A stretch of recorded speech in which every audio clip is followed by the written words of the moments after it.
अरकान कमेटी, मेंबरान जलसा, बानियान जलसा, जिन नौजवानों ने मेहनतें करके कोशिशें करके इस अजीम महफिल को सजाया, और वो सभी लोग जो कंधे से कंधा लगा करके इन नौजवानों के साथ चले और इस जलसे को सजाने में जिन लोगों ने भी इस जमात का, इन नौजवानों का साथ दिया, अल्लाह क़यामत के दिन उन्हें मुस्तफ़ा जान रहमत की शफ़ाअत नसीब फरमाए। आमीन सुम्मा आमीन।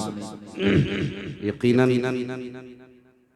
आपका बड़ा कामयाब जलसा चला और अपनी कामयाबियों के साथ ही अपनी मंजिल की तरफ रवां दवा है। इसलिए कि 1:30 बजने वाला है। शुक्र है रब का कि अभी ऐसा लग रहा है जैसे जलसा शुरू हो रहा है। अल्लाह आप लोगों के जज्बे को सलामत रखे और अल्लाह इस महफिल को हम सब के लिए ज़रिया निजात बनाए।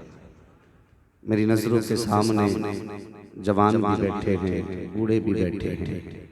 ज़्यादातर इस महफिल में मेरी नज़र के सामने मुझे ऐसा लगता है जैसे नौजवान बैठे हैं। सही है ना बात? जवान ज़्यादा है कि बूढ़े? शक हो रहा है, दाएं बाएं देख के बोले, जवान ज्यादा है कि बूढ़े? हाँ, नहीं, वो बात सच्ची है कि अब तो चाचा मियां जवानी आती भी नहीं रही, जवानी से बुढ़ापा आ जाता है, तो जवान लोगों को शक हो रहा है अपनी जवानी, इसलिए बोल नहीं रहे जवान ज्यादा बैठे या बूढ़े। हाँ हाँ, ज्यादातर चेहरे मेरी नजर के सामने नौजवानों के हैं। लोग कहते हैं जवान दीन से दूर हो रहा है। मैं कहता हूँ आओ आज इस महफिल में खड़े होके देखो, तुमसे किसने कहा जवान दीन से दूर है? खुदा की कसम आज भी जवान दीन के भी करीब है, मुस्तफा के भी करीब है। जवान ही मुस्तफा के करीब है। आपने भाई गुलफाम हस्सानी को हर तरह से दिल भर के सुना और सारी कमी आज पूरी कर ली। 2 बार दिल भर के पढ़वाया गुलफाम भाई से, और मैं कहता हूँ बहुत अच्छा लिखते भी हैं गुलफाम भाई, पढ़ते भी हैं। अक्सर लोग पढ़ा करते हैं, लिखना नहीं आता, लेकिन गुलफाम हस्सानी ये वो नाम है जिसने बहुत कम उम्र से लिखना शुरू कर दिया। और सच ये है नात कोई जहन से नहीं लिखता, नात कोई लगन से नहीं लिखता, नात वही लिखता है जिससे मुस्तफा लिखवाया है। हाँ, खुदा ने इन्हें ये नेमत बख्शी और गालिबन बचपन से हुजूर की नात लिख रहे हैं, बचपन से। अल्लाह ताला इनको दिन दूनी रात चौगनी तरक्कियां अता फरमाए और मौला करीम नात खानी को, हुजूर के तज़किरे को कबूल फरमा करके हम सब का आना कबूल फरमा ले। यह है दामन, यह है गिरेबां, आओ कोई काम करे, मौसम का मुंह तकते रहना काम नहीं दीवानों का। रात काफी गुजर चुकी है, मुझे एहसास है, लेकिन आपके चेहरे देख के नहीं लग रहा है कि आप थके हुए हो। और ये हमने तजर्बा किया है अपनी जिंदगी में। जो लोग रातों को गानों की महफिल में जागते हैं, सुबह जब उठ के आते हैं ना तो उनके मुंह ऐसे लगते हैं जैसे किसी ने जूतों से मारा। नाच और गाने की महफिल में जागने वाला जब सुबह उठता है तो ऐसा लगता है जैसे रात भर किसी ने इसे जूतों से मारा। लेकिन खुदा की कसम जितने हुजूर की महफिल में आके बैठे सुबह इनके चेहरे देखना, इनके चेहरे देखना, जब ये उठ के मुंह धो के आएंगे ऐसा लगेगा जैसे ये अभी अभी मुस्तफा के मदीने से हो गया। ये हुजूर के महफिल की बरकत है, हुजूर के जिक्र की बरकत है। हाँ, लेकिन तकलीफ होती है, तकलीफ होती है कुछ चीजों को लेकर। उलमाए कायम तकलीफ फरमा ये नूरानी जमात जलवागर है, ये मेरी बात की तायीद करेगी। जब भी कोई भी अच्छा काम करता है लोग उसके पीछे पहले पड़ते, और इस्लाह मकसद नहीं, तनकीद मकसद होता है। अगर कोई मौलवी हजार मुसीबतें उठा के मदरसा खोल ले, पढ़ाना शुरू कर दे, तो हमारी जमात के कुछ लोग हम ही में से खड़े होकर कहते हैं अरे वो तो पेट पालने लगा, पैसा कमाने का धंधा। अगर ये धंधा पैसे कमाने का है तो करके देखना, दाल का रेट भी मालूम हो जाएगा, आटे का रेट भी मालूम हो जाएगा। पूछो इन मदरसा चलाने वालों से किस मुसीबत से मदरसे चला, क्या मकसद होता है? बच्चे पलेंगे? नहीं, बच्चे तो यार मजदूर भी पाल लेता है, फिर मौलवी को क्या जरूरत पड़ी है मदरसा चला के बच्चे पाले? ये बच्चे पालने मदरसा नहीं खोलते, बच्चों को मुस्तफा का दीन सिखाने के लिए मदरसा। और अक्सर जगह की शिकायत रहती है गुलफाम भाई, अक्सर जगह का मसला ये रहता है, अल्लाह करे तुम में ऐसे लोग ना हो जो मैं कहने लगा, अगर हो तो इस्लाह कर लेना। इसलिए कि ये वो मौलवी है जो किसी को झूठे ख्वाब दिखा के नहीं जाता। एक उसूल है, मैं आईना को दिखाऊंगा दाग चेहरे के, जिसे खराब लगे सामने से हंस जाए। मैं कड़वी बात कहने लगा। अगर कोई अक्सर तंजीमें जो जलसा कराते हैं, मुझे बताइए ये जलसा क्यों कराया गया?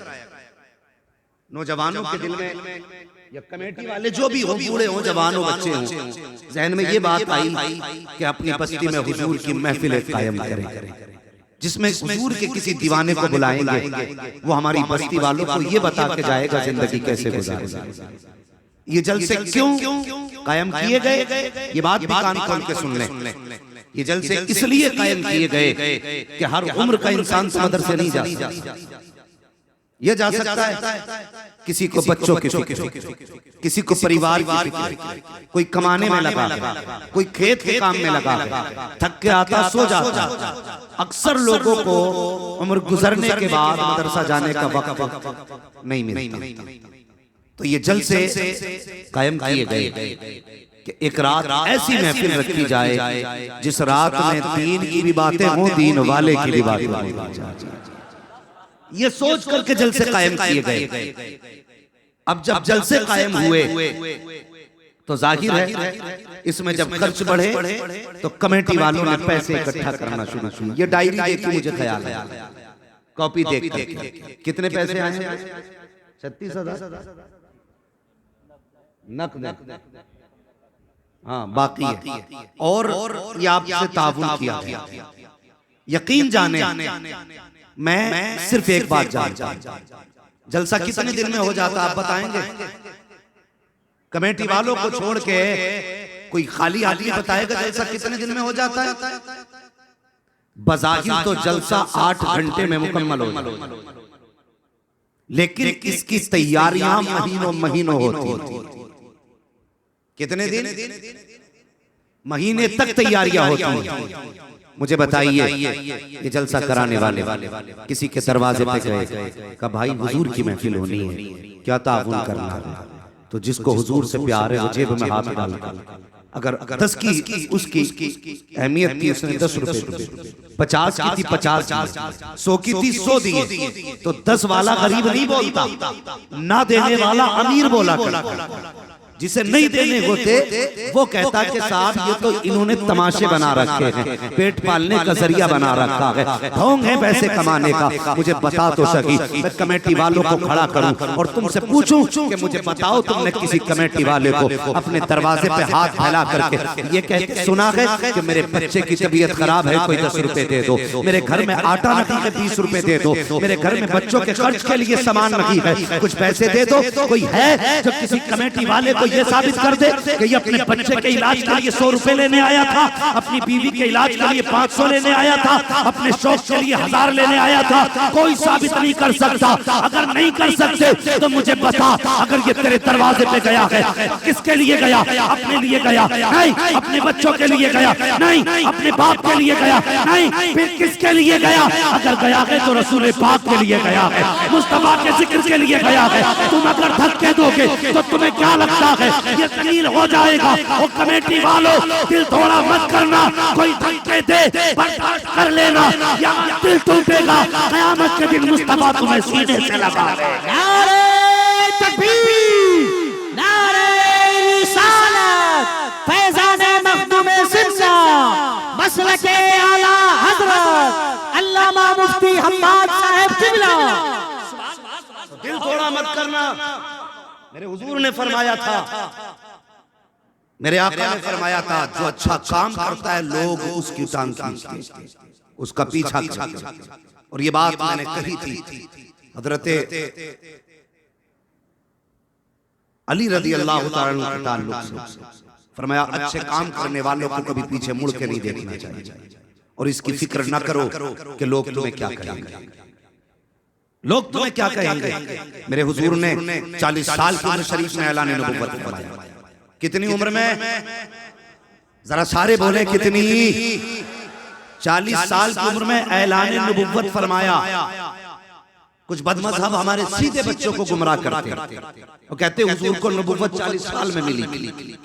मैं बहुत लंबी बात नहीं करूंगा, मैं बस इतना जानता हूं। हुजूर फरमाते हैं कुन्तु नबिय्यन व आदम बैनल माई वत्तीन, मैं तो उस वक्त भी नबी था जब आदम मिट्टी के बीच में थे और पानी के बीच में थे, यानी जब इनका खमीर बनाया जा रहा था हुजूर फरमाते मैं तब भी नबी था। अब इसकी मानोगे या मदीने वाले की? किसकी मानोगे? मदीने वाले की। हुजूर फरमाते मैं उस वक्त भी नबी था। दूसरी दलील दो, हुजूर पैदा हुए, ज़बान पे क्या था? अल्लाह सलामत रख के जो बोल गए, अल्लाह उन्हें आज की रात के सत्ते मुस्तफा का मदीना दिखा दे। हाँ, हुजूर की ज़बान पे था रब्बे हबली, जोर से रब्बे हबली उम्मती। उम्मती का मतलब होता मेरी उम्मत। क्या मतलब हुआ इसका? हुजूर पैदा हो रहे हैं, कहते हैं अल्लाह मेरी उम्मत को मेरे हवाले फरमा दे। क्या मतलब इसका हवाले फरमाने का? कई सारी बातों का इसी एक बात में जवाब, मेरी उम्मत को मेरे हवाले फरमा दे। गोया हुजूर जानते हैं मैं नबी हूं, मेरी उम्मत है और मेरी उम्मत जिंदगी गुजारेगी। ये दुनिया दारुल अमल है, आखिरत दारुल जज़ा है। जो अच्छे काम करेंगे वो जन्नत में जाएंगे, जो बुरे काम करेंगे वो पकड़े जाएंगे। मेरे हुजूर जानते हैं कि मेरी गुनाहगार उम्मत रब के कहर का मुकाबला नहीं कर पाएगी, इसलिए पैदा होते मुस्तफा कह रहे हैं या अल्लाह अच्छे तो बख्शे ही जाएंगे, लेकिन जो गुनाहगार होंगे तू उनका हिसाब लेगा ना, वो तुझे हिसाब नहीं दे पाएंगे। रब्बे हबली उम्मती, ए अल्लाह हिसाब के लिए मेरी उम्मत मेरे हवाले फरमा। अपनी उम्मत का हिसाब मैं खुद ले लूंगा। ए अल्लाह मेरी उम्मत का हिसाब तू ना लेना, मेरी उम्मत का हिसाब मेरे हवाले फरमा लेना। अल्लाह अकबर, किसी नबी ने अपनी उम्मत से प्यार किया हो इतना तो दिखाओ। अल्लाह अकबर, इतना प्यार करने वाला नबी, फिर भी तुम उनके पीछे पड़े रहते हो। तभी तो आला हजरत फरमाते हैं और तुम पर मेरे आका की इनायत न सकी, नजदियों कलमा पढ़ाने का भी एहसान गया। और सुनो बरेली से आवाज आती है, जन्नत में जाना चाहते हो तो ये एतकाद रखो, तुम्हें जाना तुम्हें माना, नरक खैर से काम लिल्लाहिल हम्द में दुनिया से मुसलमान। अल्लाह अकबर, या रसूल अल्लाह, या रसूल अल्लाह। जिंदाबाद जिंदाबाद जिंदाबाद जिंदाबाद जिंदाबाद जिंदाबाद। अल्लाह अकबर, या रसूल अल्लाह आपको सलामत रखे मेरे भाई। बस जरा गौर से बात सुने, गौर से मेरी बात सुने। तो हुजूर ने कितनी उम्र में ऐलान नबुव्वत फरमाया? सारे बोले कितनी? 40 साल की उम्र शरीफ में ऐलान नबुव्वत फरमाया। और जैसे ही ऐलान नबुव्वत किया था उससे पहले हुजूर ने फरमाया था लोगों मेरे बारे में क्या ख्याल है? मेरे बारे में क्या ख्याल है? तो अबू जहल जैसे लोग कह रहे थे तुम इतने सच्चे हो, इतने सच्चे हो, हमसे जो भी कहोगे हम उसकी तस्दीक करते हैं। हुजूर ने फरमाया अगर मैं कहूँ इस पहाड़ के पीछे बड़ा लश्कर है जो तुम्हें खत्म करने के लिए आया है, मान जाओ? उन्होंने कहा कि हम मान जाएंगे इसलिए कि हमने तुमसे बड़ा सादिक और अमीन किसी को पाया ही नहीं। ठीक है, यहां तक बात आ गई। दुश्मन जो थे वो भी अभी तक कह रहे थे कि हम आपको मानते हैं, लेकिन मेरे नबी ने कहा लोगों अगर मुझे मानते हो तो फिर मेरी बात भी मानो। फिर आका ने कहा था कुलू ला इलाहा इल्लल्लाह, का फरमाते अब कहो अल्लाह के सिवा कोई माबूद नहीं है। जब इतनी बात कही तो मुझे बताओ कितने रुके थे वहां पे? कोई नहीं रुका था, सिर्फ एक 10 साल का बच्चा खड़ा रह गया था। तारीख में उस बच्चे का नाम मौला अली लिखा गया है। 10 साल के बच्चे ने खड़े होकर देखा। हुजूर फरमाते बेटे तुम नहीं गए? बच्चा कहने लगा नहीं। कहा क्यों नहीं गए? कहा मैं तुम्हारे साथ हूँ, अगर ये नहीं मानते तो क्या हुआ, मैं तुम्हारे साथ हूँ। हुजूर फरमाते हैं बच्चे तुम्हें पता है मेरा रास्ता कितना मुश्किल है? का रास्ता कितना भी मुश्किल हो अली तुम्हारे साथ रहेगा, अली आपका साथ नहीं छोड़ेगा। वसीयत कह रही थी ये बच्चे सोच समझ के फैसला कर, इनका रास्ता इतना आसान भी नहीं है। इनका रास्ता 40 काफिरों के बीच से निकल करके कार से होता हुआ मदीने तक जाता है। क्या साथ निभाओगे? तब भी अली ने कहा था साथ निभाऊंगा। का बात खत्म नहीं होगी, अगर इनके बिस्तर पे लेटना पड़ा तो क्या लेटोगे? अली ने कहा हाँ लेटूंगा। का ये रास्ता यहाँ खत्म नहीं होगा, ये रास्ता चल के करबला तक जाएगा। जब वहां तक तैयार हो? कहा तैयार हूँ। का इस रास्ते पर अकबर देना पड़ेगा? कहा तैयार हूँ। असगर देना पड़ेगा? हाँ तैयार हूँ। का हुसैन देना पड़ेगा? तैयार हूँ। खानदान देना पड़ेगा? तैयार हूँ। मेरे हुसैन को मेरे हुजूर आगे बढ़े, अली को सीने से लगाया। खुदा की कसम यही 10 साल का अली है। आज जमाने में इस अली की मिसाल नजर नहीं आया। ऐलान नबुव्वत मुस्तफा ने फरमाया दुश्मन हो गए, दुश्मन हो गए। अब मुझे बताइए जिसकी सच्चाई के दुश्मन भी गवाही दे रहे थे आज वो खिलाफ, फिर कितनी मुश्किलें दीन पर आई। हुजूर ने तबलीग की। सुनो कोई भी अच्छा काम करे मिंबर से लेके नीचे तक, दाएं से बाएं तक कोई भी अच्छा काम करे और लोग पीछा करें तो दिल थोड़ा मत करना, कभी दिल थोड़ा मत करना। लोग क्या कहेंगे, लोग क्या कहेंगे, ये दुनिया ये कभी ये मत सोचना हमेशा तुम्हें सब अच्छे कहेंगे। और सुनो फरमाया गया हजरत अली फरमाते जिसे सब अच्छे का अच्छा कहने लगे फिर उसे डरना चाहिए। सब जिसे अच्छा कहने लगे उसे डरना चाहिए। सब अच्छे सिलसिला कुल्ली को कहते हैं जो सबके मुंह पे सब किसी बात करे। हक बोलने वाला सबका अच्छा बोले, सबका अच्छा नहीं होता है। सच बोलने वाला सबका अच्छा नहीं होता है। अल्लाह अकबर। हुजूर ने ऐलान नबुव्वत फरमाया दुश्मन आके कहने लगे हुजूर के चचा से, कहने लगे अब्दुल मुत्तलिब भतीजों को रोको, भतीजे को रोको, अगर ये नहीं रुके ना तो फिर बात खराब हो जाएगी। इनसे कहो इन्हें चाहिए क्या? सुने अच्छे काम करने वालों सुनो। कहने लगे इनसे पूछो इन्हें चाहिए क्या? जो कहेंगे वो दिया जाएगा। अगर इन्हें दौलत की जरूरत है हम दौलत देंगे। अगर खूबसूरत लड़की चाहिए तो अरब में जो सबसे खूबसूरत लड़की होगी वो इनके निकाह में दे दी जाएगी। लेकिन इनसे कहेंगे अपना ये तबलीग का काम रोक दें। जब चचा ने हुजूर को बुलाया कहा भतीजे सुनो तो सही, आज मक्के के बड़े बड़े सरदार इकट्ठा होके आए थे, उन्होंने कहा था भतीजे को रोको, जो चाहिए उन्हें हम वो देने को तैयार है। मेरे हुजूर ने इतना सुना तो जानते हो क्या कहा था? आका फरमाते मेरे चचा अगर ये मक्के वाले मेरे एक हाथ में सूरज रख दें, दूसरे हाथ में चांद रख दें और मुझसे कहीं अपना काम रोक दे, फरमाते चचा मैं अपना काम फिर भी नहीं रोकूंगा। अल्लाह अकबर। फिर क्या ना हुआ हुजूर के साथ? ओ यार राहों में कांटे मुस्तफा के बिछाए गए। क्या तबलीग का काम रुका? नहीं रुका। हुजूर के ऊपर कूड़ा डाला गया, तबलीग का काम रुका? नहीं रुका। हुजूर पे कौन सा सितम न किया गया? हर सितम किया गया। अल्लाह अकबर, कौन सा सितम? एक सितम उठाओ शाब अबी तालिब, जिसमें 3 साल तक मुस्तफा को कैद किया गया और ऐसा बाइकाट किया गया। मक्के के लोगों ने कहा था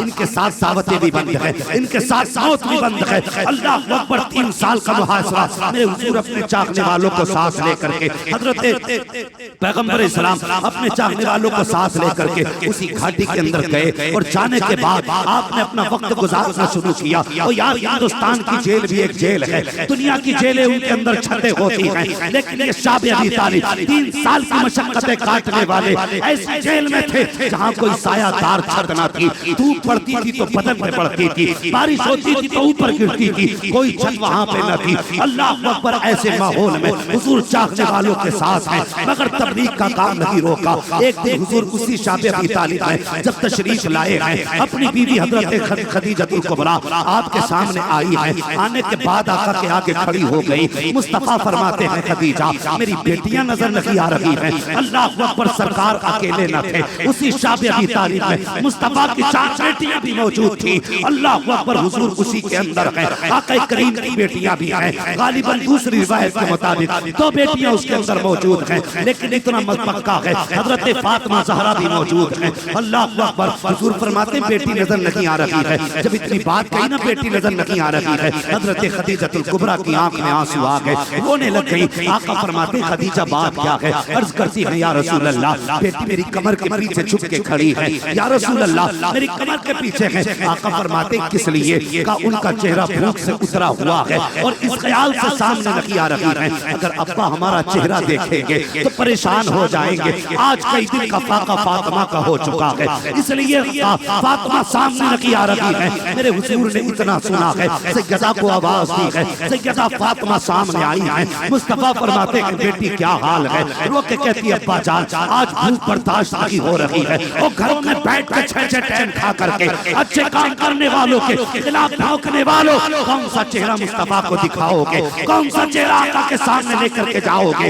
आका करीम की कुर्बानियां देखो। बेटी ने कहा था, अब्बा कई दिन का फाका है, अब भूख बर्दाश्त नहीं होती है। मेरे हुजूर ने बेटी का हाथ पकड़ा है। तुम्हें क्या लगता है अगर हुजूर कह देते तो खाना ना मिलता? मेरे मुस्तफा ने बेटी का हाथ पकड़ा और पकड़ने के बाद आपने उसी गार का चक्कर लगाया। एक दरख्त के नीचे पत्ते पड़े थे, हुजूर ने पत्ते इकट्ठा किए हैं, बेटी की गोद में डाले। सैयदा फातिमा ने बाप का चेहरा देखा, ये नहीं कहा था अब्बा क्या कर रहे हो, ये क्यों दिए जा रहे हैं? वो मुस्तफा जाने रहमत की बेटी थी। आका करीम ने बेटी की गोद में पत्ते डाले, सरकार ने बेटी की गोद में पत्ते डाले हैं। अल्लाह अकबर, बेटी बाप का चेहरा देख रही है। सरकार फरमाते हैं, फातिमा लो इन्हीं पत्तों को चबा के भूख मिटा लो। अल्लाह अकबर, ये नबी का सबक है। जब बेटी से कहा है, ए फातिमा इन पत्तों को खाओ और भूख खत्म कर लो, इतना कहना था अर्श के फरिश्ते कांप जाते हैं, रो के गिरिया और अंसारी करते हैं। ए मेरे मालिक, अगर पहले नबियों की उम्मत ने खाने मांगे हैं तो जन्नत से उतारे गए हैं। ये कोई आम बेटी नहीं है, ये तेरे महबूब की बेटी है। देख तेरा पैगंबर अपनी बेटी को पत्ते खिला रहा है। मालिक इजाजत दे, हम जन्नत से खाने लेके चले जाएं। ए मालिक इजाजत दे, अगर तू कहे मन्नो सलवा उतार दिया जाए। रब ने फरमाया, फरिश्तों चुप हो जाओ, ये मेरे महबूब का मामला है, इसको मैं जानता हूँ या मेरा मुस्तफा जानता है।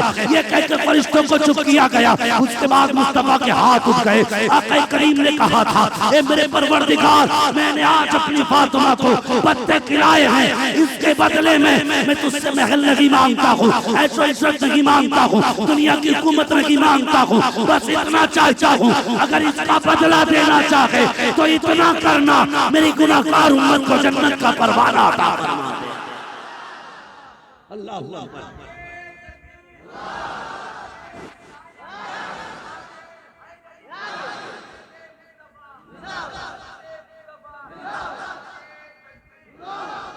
कौन सी सौबत दीन के लिए नहीं उठाई गई?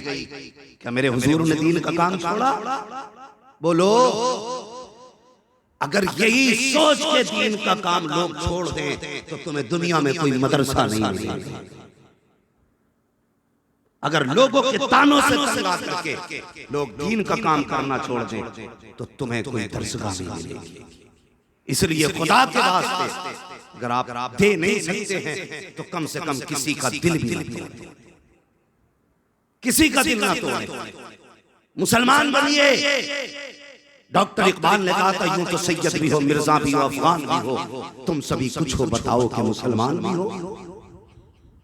सिर्फ कलमा पढ़ने के मुसलमान रह गए हम, गोश्त खाने के मुसलमान रह गए हम, बरादरी को लेकर के लड़ने के मुसलमान रह गए हम। ये मसाइल नहीं है बहस के लिए, मसाइल ये हैं कि हमारे घरों के झगड़े कैसे खत्म। बहस इस पे करनी है कि हमारे समाज के हालात बेहतर कैसे, इस पे हमें बहस करनी है। इसको सोचना है हमारे घरेलू झगड़े कैसे खत्म, इस पे कोई गौर नहीं। आज हर बंदा ये चाहता है कि मुझे सबसे ज्यादा दौलत मिले, हर बंदे की ख्वाहिश, सब इसी पे लगे, मुझे मिल जाए। भाई भाई का गिरबान पकड़ रहा है जायदाद के, औलाद बाप के ऊपर डंडा लेके खड़ी है दौलत के लिए। कई बेटों की कहानियां सुनाऊं, कितने बेटों ने अपने बाप को इसलिए मारा कि साहब ये जमीन देने तैयार नहीं। ये हमारे हर घर की कहानी है। और यार ये दौलत कितने दिन, कब तक ये दौलत रहेगी, एक दिन मर जाना, कोई साथ दौलत लेके नहीं जाएगा। बापों से गुजारिश करूंगा खुदा के वास्ते तुम भी जरा इंसाफ से काम करो, इंसाफ से काम करो। जो शरीयत ने बेटों का हिस्सा रखा है जायदाद में, वो बेटों को दिया जाए। जो शरीयत ने बेटियों का हिस्सा रखा है जायदाद में, वो बेटियों को दिया जाए। कितने लोग देते? मेरे हिसाब से तो 5% भी लोग नहीं देते। और जरा इंसाफ से दिल पे हाथ रख के रखे, शरीयत ने बेटी का हिस्सा रखा है जायदाद में। आपको जरूरत हो ये पूछने की कितना हिस्सा है, तो उलमा से आके पूछिए कि बेटी का हिस्सा कितना है और बेटे का हिस्सा कितना है। अगर बेटी का हिस्सा दिए बगैर मर गए तो मौलवी हो, मुफ्ती हो, बिजनेसमैन हो, किसान हो, मजदूर हो, अल्लाह उस वक्त तक जन्नत नहीं देगा जब तक बेटी के एक एक सिक्के का तुमसे हिसाब नहीं लेगा। हाँ, कुछ दिन पहले एक बच्ची को तलाक। सुनो भाइयों, मेरी बात सुनो, अंदाज़े बयां मेरा बहुत शौक नहीं है, शायद कोई उतर जाए तेरे दिल में मेरी बात। बेटियां जब बाप जिंदा होता है ना तो अपने आप को शहजादी महसूस करती है। वो सोचती बाप है तो हम शहजादी हैं। और जब बाप नहीं होता है तो फिर बेटियां दुनिया में अकेली हो जाती हैं। तुम भी किसी बेटी के बाप बनोगे या तुम्हारे घर में भी बेटियां, कम से कम जब बहनों के हक आया करो अपनी बेटियों के चेहरे देख लिया। कौन सा सितम इस कलमा पढ़ने वाले समाज में नहीं? मुझे बताओ कितनी आसानी से हर घर में तलाक हो जाती है, बात बात पे बेटियों के कान पकड़ के निकाल दिए जाते हैं। ये औरतें खिलौना नहीं, किसी की बेटी को कान पकड़ के तुम निकाल दो, किसने तुम्हें हक दे दिया? तुम नहीं जानते जब बेटियों के घर उजड़ा करते हैं तो बाप के जिगर पे क्या गुजरा करती है। बाप बाप होता है, कितनी भी उम्र में बेटी घर उजड़ के बाप के घर आ जाए तो कभी बाप बेटी को धक्का देकर नहीं देता। अभी कुछ दिन पहले की कहानी, एक औरत को तलाक हुई, उसका फोन मौलवी साहब के पास आता है। वो कहती है मौलाना दुआ करो अल्लाह मुझे मौत दे दे। ये दिन देखना था बेटियों को जिनके लिए हुजूर ने कहा मेरी बेटी मेरे जिगर का टुकड़ा है। आज वो बेटी मौत मांग रही है। हमारे समाज को सोचना होगा जन्नत तुझे कैसे मिलेगी। सोच और गौर कर। मेरे हुजूर ने फरमाया था जिसने 3 बेटियों को पाल पोस के बड़ा कर दिया मोहम्मद उसे जन्नत की जमानत दे। आज वो बेटी मौत मांग रही है। क्यों? किसी को दोष बाद में देना। इस बेटी ने जो कहा कि दुआ कर मौलवी अल्लाह मुझे मौत दे दे, बताओ इसे बजरंगियों ने सताया था, आरएसएस वालों ने सताया था, बीजेपी वालों ने सताया था, जिन्हें तुम बर्बादी का जिम्मेदार समझते हो क्या उन्होंने सताया था? नहीं, इसे कलमा पढ़ने वाले ने सताया।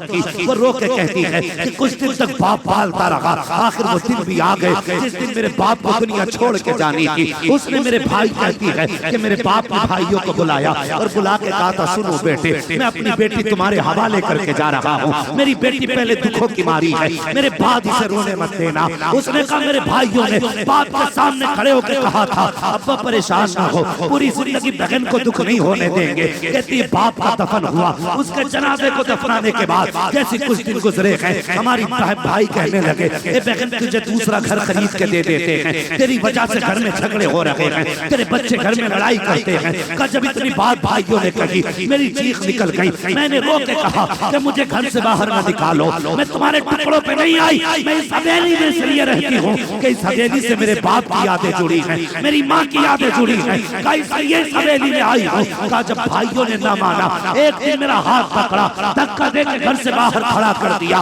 उसने कहा, मौलवी बता, मैं जाती तो कहाँ जाती, बाप की कब्र पे बैठी हूँ, कब्रिस्तान में आई हूँ, और मुझे बता, अगर तेरी बहन रो के घर छोड़ गई, तुझसे किसने कह दिया कि तुझे सबसे जन्नत दिलाएंगे? अगर जन्नत में जाना है, मस्जिद बाद में जा, टूटा हुआ दिल बहन का पहले जोड़ दे। अगर बहन राजी हो गई तो खुदा भी राजी हो जाएगा, मदीने वाला मुस्तफा भी राजी हो जाएगा। ये हालात है हमारी कौम के। आज मसाइल ये नहीं है कि कौन कितना क्या कर रहा है, इस पे बहस की जाए। आज मसाइल ये है कि हमारी कौम किस रविश पे चल रही है, इस पे बहस की जाए। आज ये सोचने की जरूरत है कि हमें करना खुदा के वास्ते कभी बेटी और बहनों का दिल न दुखाना, दिल मत दुखाना। और तुमसे गुजारिश है, किसी की बेटी को आसानी से बिला वजह तलाक ना दे। बात बात पे नमक ज्यादा हो गया तो हाथ पैर चल रहे हैं, मिर्च तेज हो गई तो पिटाई शुरू। क्या हुआ भाई, नमक पसंद के खिलाफ तो क्या करेगा? का बस उठाया डंडा, शुरू हो गया। कोई है ऐसा जो ये सोचता हो कि मेरी बेटी दुखों में जिंदगी गुजारे? है कोई इतने बड़े मजमे में? हर बाप ये चाहता है कि मेरी बेटी जहां जाए सुकून की जिंदगी चाहता है कि नहीं? हर कोई बात समझ रहे हैं ना मेरी? मैं उर्दू बोल रहा हूं। हर बंदा ये चाहता है मेरी बेटी सुकून से जिंदगी गुजारे। तो याद रखो, और ये बात दिल की तख्ती पे लिख लो, दिल की तख्ती पे लिख लो। अगर तुम चाहते हो तुम्हारी बेटियां सुकून से रहें, तो दूसरे की बेटियों को इज्जत दिया करो। अल्लाह तुम्हारी बेटियों को इज्जतें अता फरमाए। जिम्मेदारी आपकी है, जिम्मेदारी आपकी है कि आप दूसरों की बेटी को इज्जत दें। और एक खुराफात और बढ़ती जा रही है, जहेज की डिमांड बहुत हो रही है, कैश मांग रहे हैं लोग, कैश। हाँ हजरत, वो अगर 4 दिन डॉक्टर के पास चला जाना और सिर्फ सुई लगानी आ जाए तो फिर 10 लाख से कम डिमांड नहीं है इसकी। वो बात अलग है, कई के इंजेक्शन से मार चुका है। आधा डॉक्टर है, नीम हकीम खतरे जान, नीम मुल्ला खतरे ईमान। आधा डॉक्टर जान के लिए खतरनाक है, आधा मौलवी ईमान के लिए खतरनाक। समझ रहे हैं ना मेरी बात? तो जरा सी चमक आ गई तो बंदे की डिमांड बढ़ गई, वो 10 लाख मांगा। शर्म आनी चाहिए। गरीब की बेटियों को मरने पे मजबूर ना करो, मरने पे मजबूर ना करो। और एक बात कहूं, खुदा की कसम, शरीयत का जो कानून है कि 2 हिस्से बेटे के और 1 हिस्सा बेटी का, ये जो शरीयत का कानून है, बाप की जायदाद में जहां सबके हुकूक हैं, तो बेटी का बेटे से आधा हिस्सा, जितना हिस्सा बेटे को मिले उसका आधा शरीयत ने बेटी का रखा। मैं कहता हूं अगर लोग बेटियों को उनका हक देना शुरू कर देना तो लोग जहेज लेना बंद कर देंगे। हाँ, लोग जहेज लेना बंद कर देंगे। मकान में भी बेटी का हिस्सा है, खेत में भी बेटी का हिस्सा है, बिजनेस में भी बेटी का हिस्सा है, तेरे बैंक बैलेंस में भी बेटी का हिस्सा है। ये सब दे, फिर कोई जहेज लेने के लिए मुंह नहीं खोलेगा। खुदा की कसम, शरीयत ने इतना दे दिया है कि बेटी सुकून के साथ अपनी जिंदगी गुजार सके। लेकिन हम भी सोचते हैं शादी कर ली, सब कुछ दे दिया और क्या चाहिए। हाँ, और ये कौम, अल्लाह माफ करे, ये बारातों में मुंह से क्या क्या कहते वो कुछ नहीं चाहिए हमें बारात में, बस खाने का ख्याल रख लेना बारात की। ये बात कही जाती है ना गुलफाम भाई, कुछ नहीं चाहिए बस तवाज़ो कर देना बारात की। तेरे बाप ने ठेका ले लिया खाने का, कमा के रख दिया तूने, बारात को खिला देना। बता इस्लाम में तसव्वुर है बारात का, शान वाला दूल्हा अली है और शान वाली दुल्हन फातिमा है। बता कितने बाराती थे अली के साथ और कितना खाना चला मस्जिद नबवी। बताएगा कोई? इस्लाम में बारात का कोई तसव्वुर ही नहीं। और आज कितने लोग चलते हैं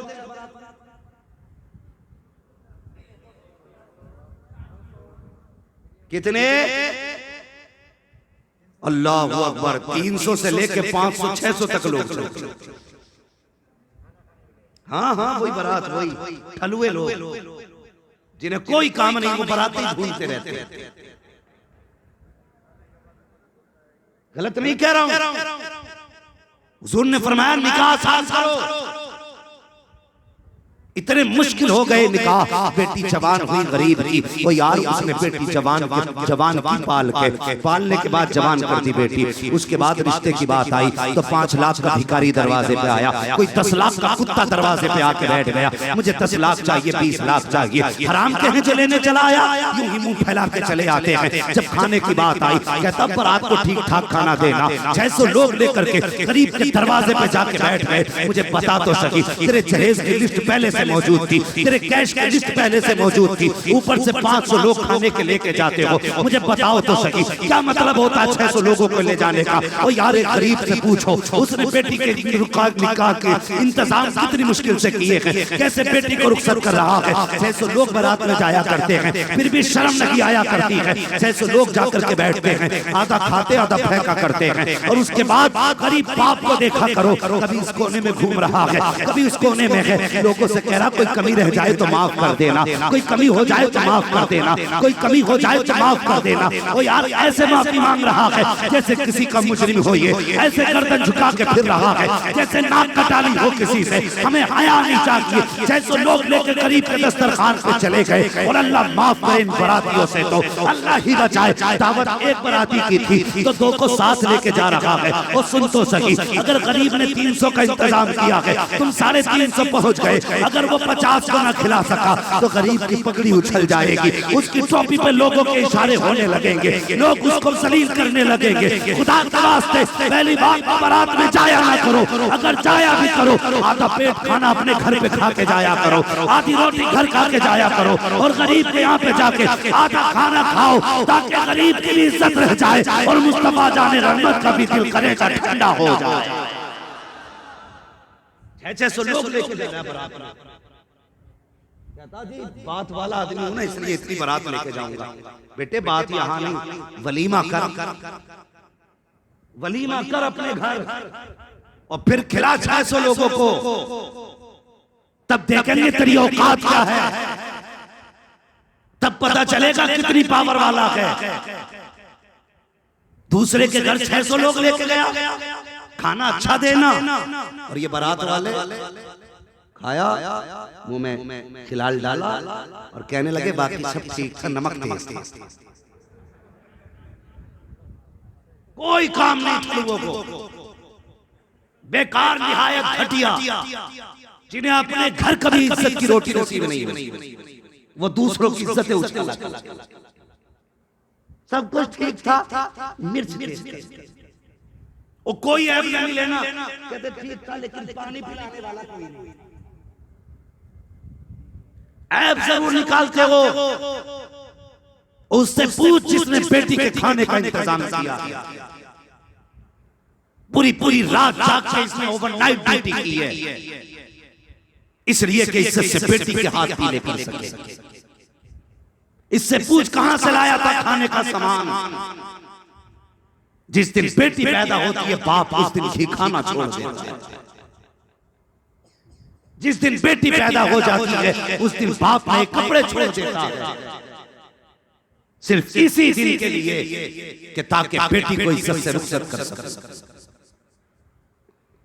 उसकी 20 साल की कमाई तुमने मुंह में तीली डाल के कितना कह के खराब कर दी। सब ठीक था, नमक ज्यादा था, सब ठीक था, मिर्च ज्यादा थी। अरे यार, अगर कम रह गई थी नमक या मिर्च, या कच्चा रह गया था गोश्त, या खाने में कोई मजा कम था, तो तेरा क्या चला जाता? अगर गरीब ने पूछा था खाना कैसा था, तो कम से कम ये कह देता अल्हम्दुलिल्लाह खाना बहुत अच्छा था। तेरे दो जुमले जबान से निकल जाते, गरीब गरीब का कलेजा ठंडा हो जाता। उधर अल्लाह तेरी बख्शिश के रास्ते तैयार फरमा। ये ठलुए लोग, जरूरत है इस बात पर बहस करने की समाज में। बंद करो ये बरातों के नाटक। इज्जत से चंद लोग जाओ और शराफत से किसी की बेटी को अपने घर ले आओ। नहीं ला सकते? बुरा मत मानना, एक बात कहूं हजरत, कड़वी है लेकिन सच्ची बात है। हम 20 साल तक बेड इसलिए नहीं खरीदते कि बेटे की बारात में मिलने वाला। 20 साल तक सोफा इसलिए नहीं खरीदा कि बेटे को जहेज में मिले। 20 साल तक बर्तन नहीं लेकर आया खरीद कि बेटे को जहेज में मिलने वाले। इतने बड़े लालची हो गए कि बेटे की बारात में और एक गरीब की बेटी के जहेज में हम तकिया करे बैठे,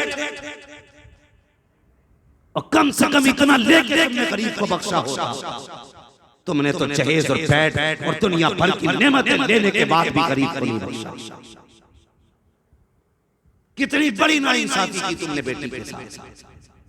जानते हो, खुदा के रास्ते ये बिला वजह नहीं कह रहा हूं, आए दिन बेटियां सुसाइड कर रही हैं, और ये जो गैर मुस्लिमों के साथ बेटियां निकाह कर रही हैं, इसके जिम्मेदार ये हिंदू नहीं मुसलमान है। अगर तुमने निकाह आसान किए होते तो ये किसी गैर के बिस्तर पे नहीं, तुम्हारी वजह से गई है, तुम्हारी वजह से मुश्किल कर दिया हमने बेटियों का जीना। हाँ, जब तक बाप के घर थी तो अब्बा कहता था बेटी पराया धन है, यही कहा जाता है ना, बेटी पराया। समझ रहे ना मेरी बात? समझ रहे तो बोलिए, मुझे डाउट होता है क्योंकि आपकी भाषा और है, मेरी और है। समझ में आ रही है ना आपके?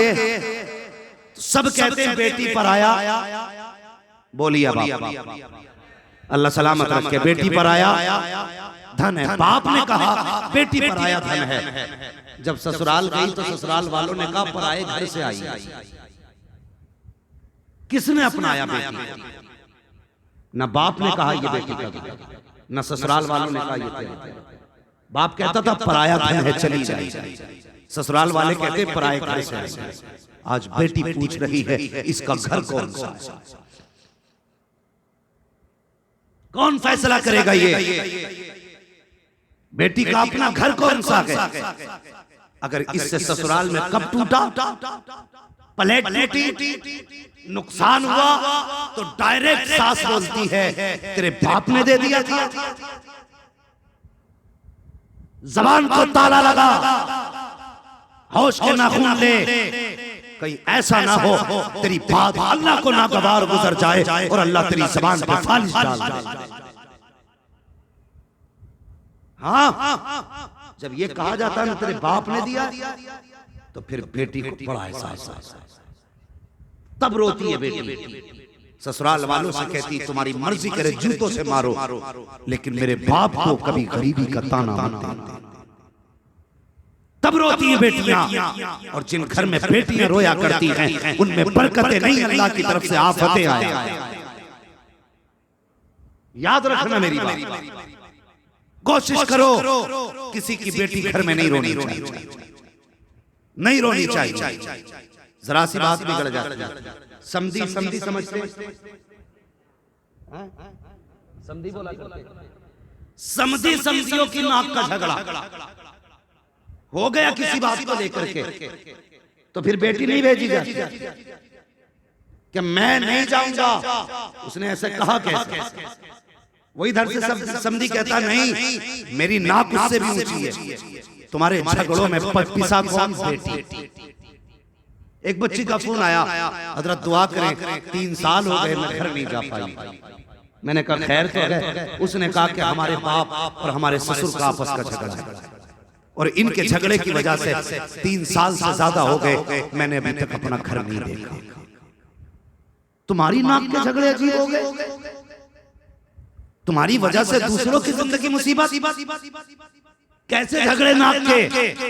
कब मैं चला गया तो छोटा हो जाऊंगा, मैं चला गया तो छोटा हो जाऊंगा। दुनिया भर की बातें हमने की, वो प्यारे सुन तो सकी। मुस्तफा फरमाते हैं जिससे किसी का अपना नाराज हो वो मेरी महफिल में ना बैठा करे। अल्लाह अकबर। अगर किसी से अपना नाराज हो मुस्तफा बैठने की इजाजत नहीं देते। अगर तू अपनों को नाराज करके कब्र में चला जाएगा तो बता तुझे खुदा जन्नत में जाने की इजाजत कैसे दे सकता है? जो चागा उठा के खा लेगा।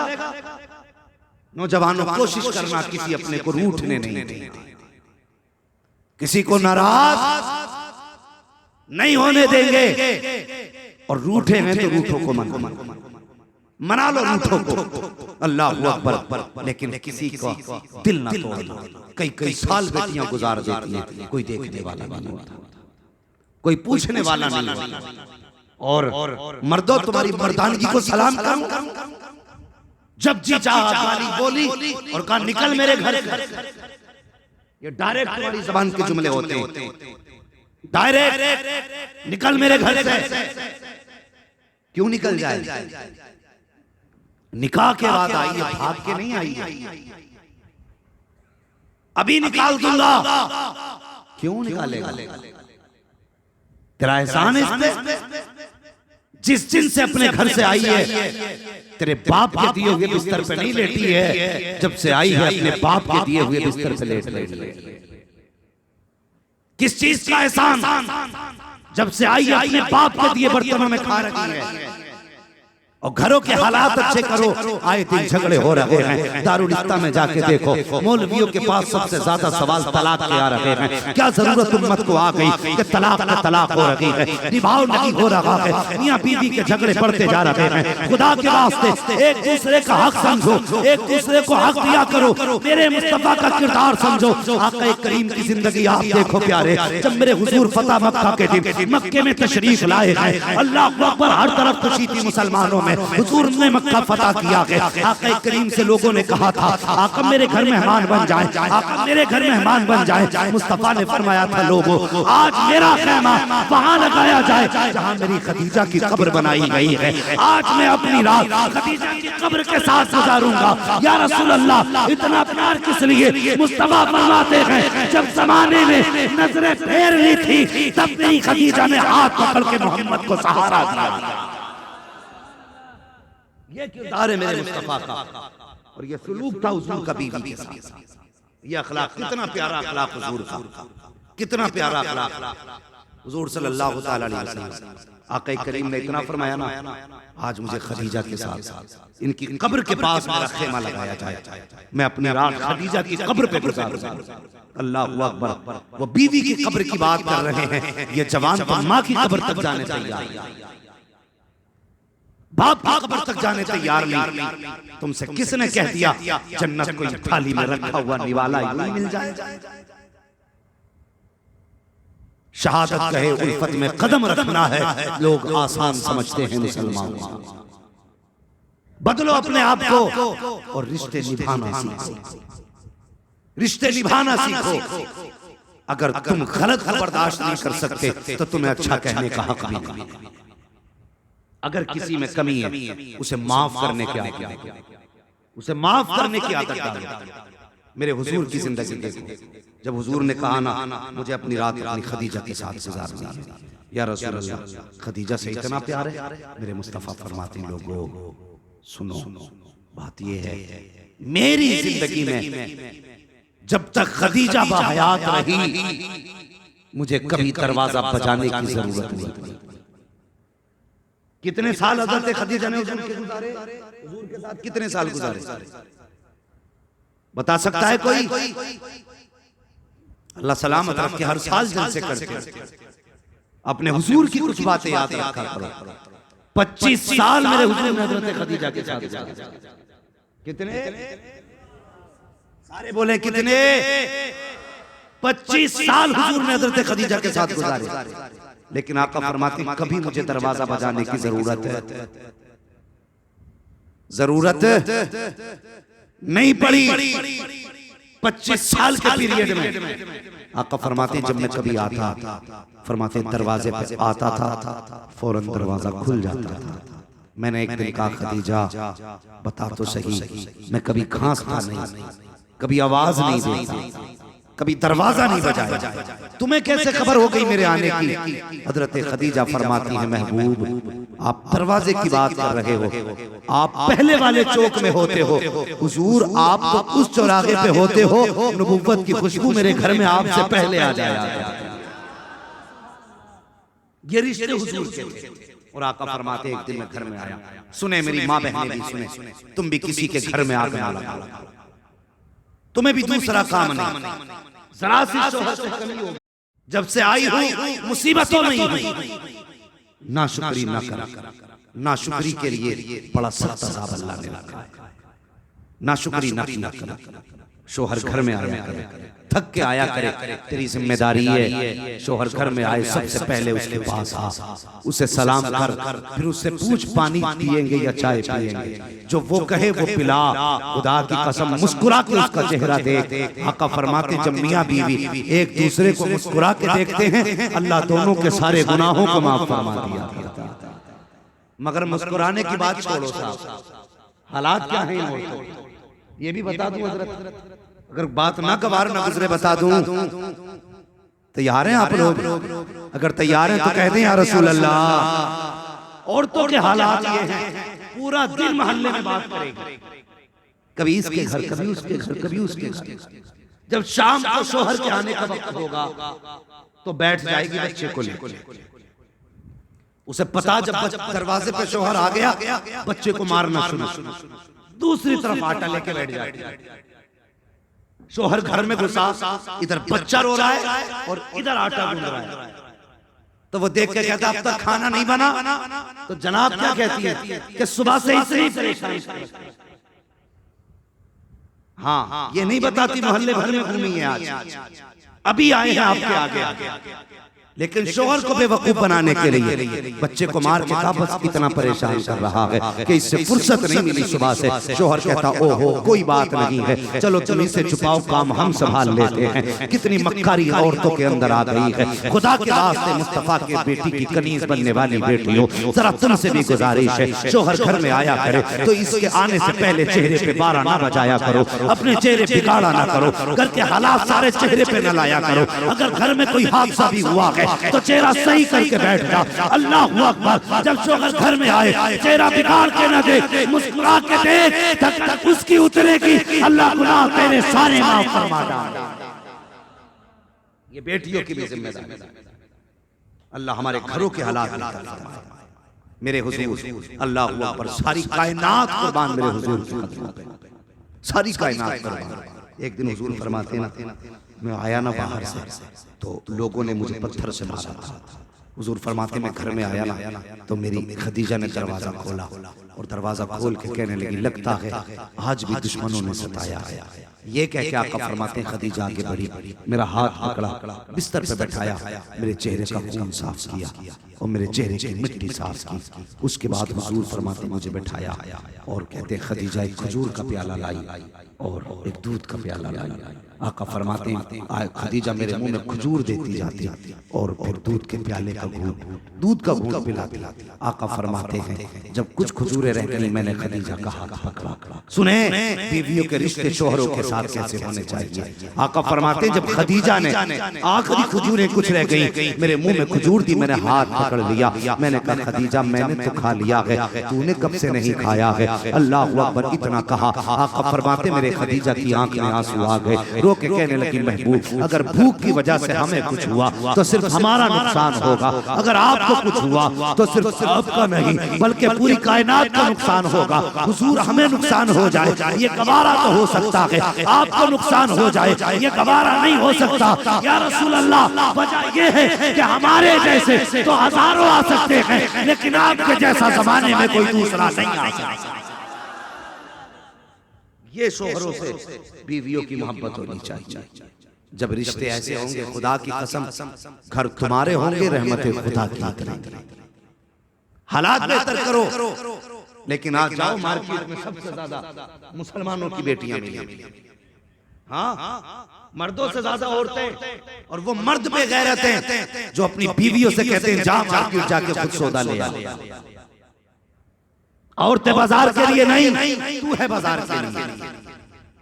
तू सट्टा खेले, तू जुआ खेले, तेरे लिए जुए का टाइम तो है, घर का सामान खरीदने का नहीं। सबसे बेगैरत वो मर्द है जो अपनी बीवी को बाजार में। हुजूर ने फरमाया दुनिया में सबसे बुरी जगह बाजार है और सबसे अच्छी जगह मस्जिद है। कौन सी जगह है सबसे अच्छी? सारे बोले सबसे अच्छी जगह मस्जिद है। तो हम बाजार में बीवी को भेजते, बाजार कहते चलिए, ये जिंदगी हमारी। और कुछ औरतें ऐसी हैं जो शोहर से छुप के बिन बताए घर से निकल जाती हैं। कौम की बेटी, अगर जन्नत में जाना है तुझे ना, मेरी बात कान खोल के सुन। कभी भी शोहर की मर्जी के बगैर घर से कदम नहीं निकालना, कभी कदम मत निकालना, कभी मत निकालना। अगर तुमने बेटियों को ये तालीम दे दी कि बेटी मर जाना, कभी पर्दे के खिलाफ कदम मत उठाना, खुदा की कसम अमल बेटी करेगी, जन्नत के रास्ते तुम्हारे लिए खोल दिए। वो हुजूर के जमाने की शोहर बाहर जाने, उसने अपनी बीवी से जाते जाते कहा मेरी शरीक है आज परदेश जा रहा था, लेकिन मेरी इजाजत के बगैर दरवाजे से कदम बाहर मत निकालना। ये भी लोग गुजरे इस्लाम में, ताज्जुब होता है, ऐसा लगता है ऐसा भी हो सकता है। आज का दौर देखो और वो दौर देखो, ऐसा लगता है क्या ऐसा भी हो सकता है। शोहर जाने लगा, बीवी परदेश जा रहा हूं, मेरी मर्जी के बगैर घर से कदम न निकालना। उसने कहा ठीक है मेरे सरताज। औरत चली, शोहर चला गया, औरत घर के अंदर। कुछ दिन गुजरे कि अचानक दरवाजे पे दस्तक हुई। बेटी ने दरवाजा खोला, देखा दरवाजे पे सगा भाई खड़ा है। आइए भाई अंदर तशरीफ लाइए। कैसे आना हुआ? भाई कहता है अब्बा की तबीयत ठीक नहीं है, उसने तुझे बुलाया। बेटी की आंख में आंसू आ गया, रो के कहने लगी मेरे सरताज मैं मर तो सकती हूँ, दरवाजे से बाहर कदम नहीं निकाल सकती। कहा क्यों? कहा मेरे शोहर की इजाजत नहीं। अल्लाह अल्लाह। भाई ने इतना सुना, गर्दन झुका के चला गया। बाप की नजरें दरवाजे पर टिकी थी। बाप को बेटियां बड़ी प्यारी होती हैं। दरवाजे पे बेटी का इंतजार था बाप को। देखा बेटा खाली आ रहा, पूछा बेटी को नहीं लाया? कहा अब्बा उसने आने से इनकार कर दिया। कहा क्या कहा? कहा उसने कहा मेरे शोहर की इजाजत नहीं है। उस वक्त फोन तो नहीं था जो उठाया कान पे लगा के पूछ लिया भाई आया बुलाने के लिए, क्या राय है? नहीं पूछ सकते थे। उसने कहा शोहर की इजाजत नहीं। अगले दिन तबीयत ज्यादा सीरियस हुई। बाप ने कहा आज जाके कह, अगर जिंदगी में बाप को देखना है तो आज आखिरी दिन है, आके देख ले। फिर दरवाजा बजा, बहन ने फिर दरवाजा खोला, फिर दरवाजे पर भाई खड़ा था। कैसे आए? अब्बा ने कहा है शायद आप कल तक जिंदा न रह सके। अगर जिंदगी में बाप से दो बातें करनी है ना, आज ही आजा। बच्ची की चीख निकल गई। उसने कहा मैंने कहा था मेरे सरताज की इजाजत नहीं है, इसलिए मैं नहीं आ सकती। भाई रोता हुआ वापस चला गया। अल्लाह अकबर अल मुख्तसर। लोग इकट्ठे होकर हुजूर की चौखट पे गए, या रसूल अल्लाह ऐसे ऐसे मामला है। सुने, वो औरतें खास करके सुने जो शोहर की इजाजत के बगैर घर से निकल जाती है। या रसूल अल्लाह ऐसे ऐसे मामला है, और शोहर परदेश है, इजाजत नहीं है बीवी को घर से निकलने की। आका आप इजाजत दे दे ताकि वो अपने बाप को जाके देख ले। मुस्तफा फरमाते हैं जिस औरत को शोहर ने इजाजत नहीं दी, उस औरत को मदीने वाला मुस्तफा भी इजाजत नहीं दे सकता। अब समझ सकते हैं शोहर कितना है औरत की जिंदगी में। अगर शोहर की इजाजत नहीं तो हुजूर की भी इजाजत नहीं। हुजूर ने मना फरमाया, नतीजा ये हुआ बाप का इंतकाल हो गया। जनाजे की तैयारियां होने लगी, हुजूर को बुलाया गया। आका तशरीफ लाए। लोगों ने कहा हुजूर बेटी तो नहीं आई। मेरे हुजूर ने फरमाया फिर ऐसा करो, जनाजा किधर से जाना है? हुजूर जिधर से आपकी मर्जी। हुजूर फरमाने लगे फिर ऐसा करो, जनाजा बेटी के दरवाजे से होके गुजारो। या रसूल अल्लाह क्यों? आका फरमाने लगे बेटी तो ना आ सकी, कम से कम बाप को ले जाके बेटी को उसका चेहरा दिखा। अल्लाह अकबर। अब सुनना, जनाजा गया, दरवाजे पे रखा गया, दरवाजा बजा। आप क्या बात है? कहा तू ना आ सकी, ले बाप सफेद कपड़े पहन के खुद तेरे दरवाजे पे गया, आ बाहर आ जा, कम से कम बाप का चेहरा ही देख ले। उसने कहा बाहर नहीं आ सकती। कहा फिर अगर चेहरा दिखाना है तो जनाजा घर के अंदर लाया जाए। अल्लाह अकबर। बेटी के घर के अंदर जनाजा दाखिल किया गया। अब जरा सुनना प्यारे, जैसी जनाजा आया है, बेटी पैरों की तरफ बैठ जाती है, बाप के तलवे चूमती है, बाप का चेहरा देखा, आसमान की तरफ निगाह उठा के कहती ए मेरे खुदा, तू जानता है ना इससे मेरा दूर का रिश्ता नहीं है, ये सिर्फ खानदान का रिश्ता नहीं है, ये मेरे कोई दूर का रिश्तेदार नहीं है। ये जो कफन में लेटा ये मेरा बाप लेटा है, जिसने सफेद चोड़ा पहन रखा है ये मेरा बाप है, जो मसहरी पे लेटा है ये मेरा बाप है। ए रब तू जानता है अब ये वापस नहीं आने वाला, लेकिन सुन, जब ये जिंदा था तो मुझे बुलाता रहा, मैंने तेरे महबूब की शरीयत बचाने के लिए घर से बाहर कदम नहीं निकाला है। ए मेरे मालिक, मेरे बाप ने मुझे कई बार बुलाया, लेकिन मैंने इसलिए कदम न निकाला ताकि मेरे बाप मेरे मुस्तफा की शरीयत में कोई आंच ना आ सके। ए मेरे मालिक, मैंने मुस्तफा की रजा के लिए बाप का दीदार छोड़ दिया है। ये कह के बच्ची रोने लग जाती है। जनाजा उठाया गया, कब्र में ले जाया गया, दफन कर दिया गया। कुछ दिन के बाद किसी ने ख्वाब में देखा ये कि बाप जन्नत की बगारों में टहल रहा है। कहा क्या हुआ, क्या बनी? कहा जन्नत में गया। कहा किस लिए? कहा रब ने फरमाया सुन, तेरी बेटी ने मुस्तफा की शरीयत के लिए तेरे रिश्ते को कुर्बान कर दिया था, हमने बिना हिसाब के तुझे जन्नत का परवाना अता फरमा दिया। इसलिए अगर बेटी पारसा होती है तो बाप जन्नती होती है। बेटियों से गुजारिश है शोहर की मर्जी के बगैर घर से कदम न निकालना, और शोहरों से गुजारिश है कभी भी मन में आए तो मन मर्जी के मुताबिक हाथ न उठाना। फरमाया सबसे बड़ा वक्त है वो जो औरत पे हाथ उठाता है।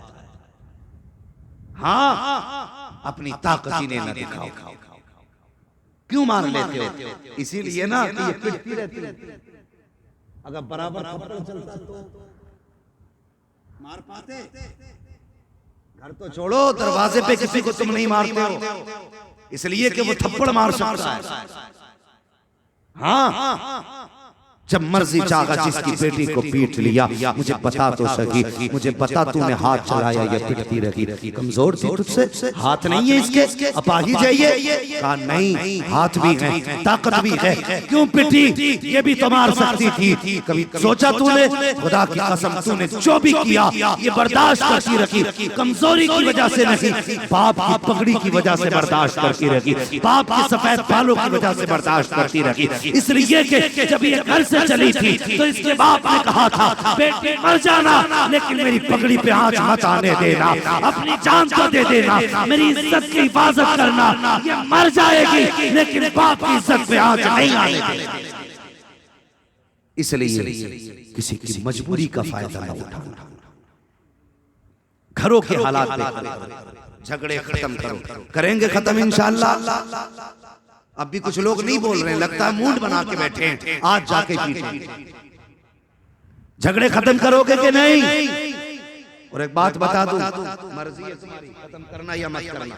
मैं इतना जानता हूं जिन घरों में बड़े लड़ते हैं उन घरों के बच्चे बिगड़ जाते हैं, ये याद रखना।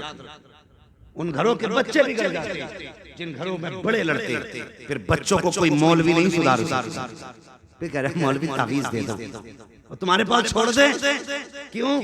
कि लगता है तुम्हारे पास सुधर जाएगा। क्या हो गया? का 10 साल का गाली बकता है। हमने कहा तूने 10 साल डट के बिगाड़ा है और मौलवी 1 साल में सुधार लेगा? ये काम तुझे पहले करना था। तुझे बच्चों के सामने गंदी जबान इस्तेमाल नहीं करनी थी, बच्चों के सामने गाली नहीं देनी थी। बच्चे तो वो सादा कागज होते हैं, इन पे जो लिखा करते हो वही लिख जाया करता है।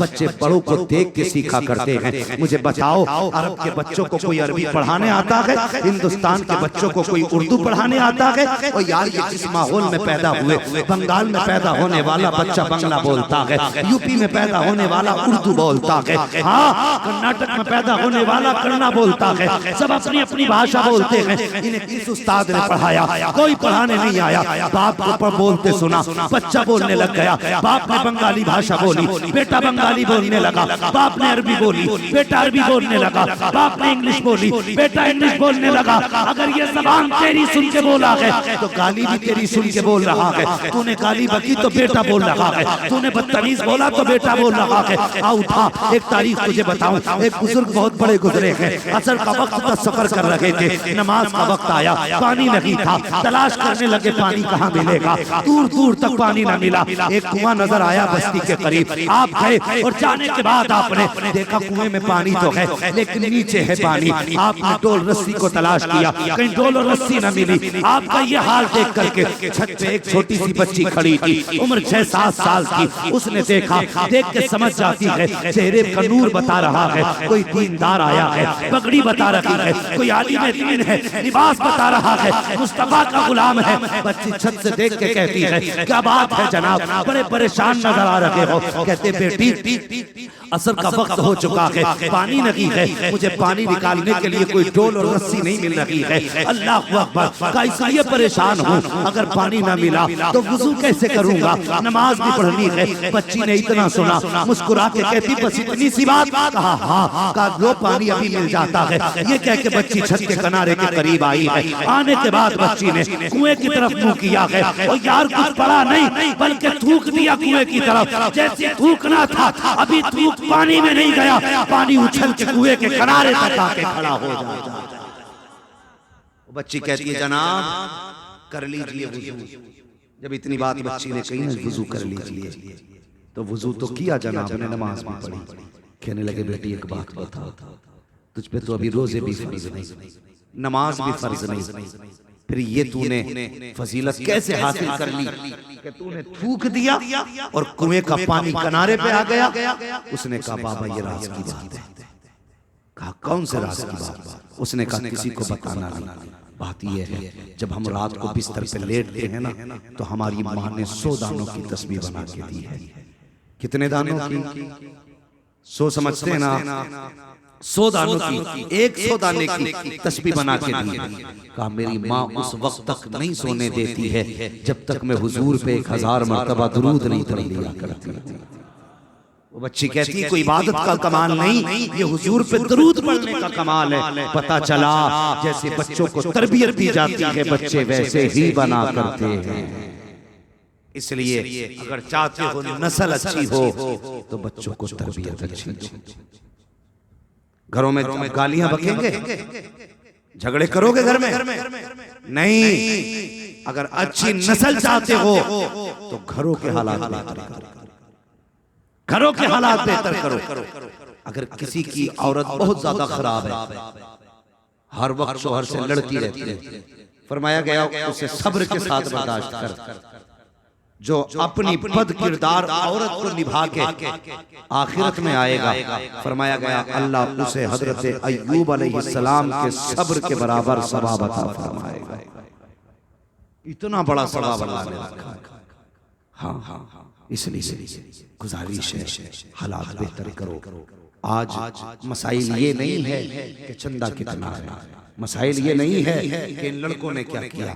आज जरूरत इन मसाइल पे बात करने की है कि हम निकाह आसान करेंगे, बेटियों के निकाह आसान करेंगे ताकि आसानी के साथ निकाह हो सके और हमारी बेटियां इज्जत से रुखसत हो सके। ऐसा बंदा जो जहेज की डिमांड करे उसका सोसाइटी में बाइकाट किया जाए। हाँ, और जन्नत में जाना चाहते हो ना, अब तक मैंने जन्नत नहीं बांटी लेकिन जन्नत का रास्ता बता के जा रहा हूँ, और वो रास्ता जो कुरान ने भी बताया है, साहिब कुरान ने भी बताया। हुजूर फरमाते हैं, कुरान कहता फक्कुरा कबा, जो किसी की फंसे हुए की गर्दन छुड़ा देगा अल्लाह उसे बेहिसाब जन्नत अता फरमा देगा।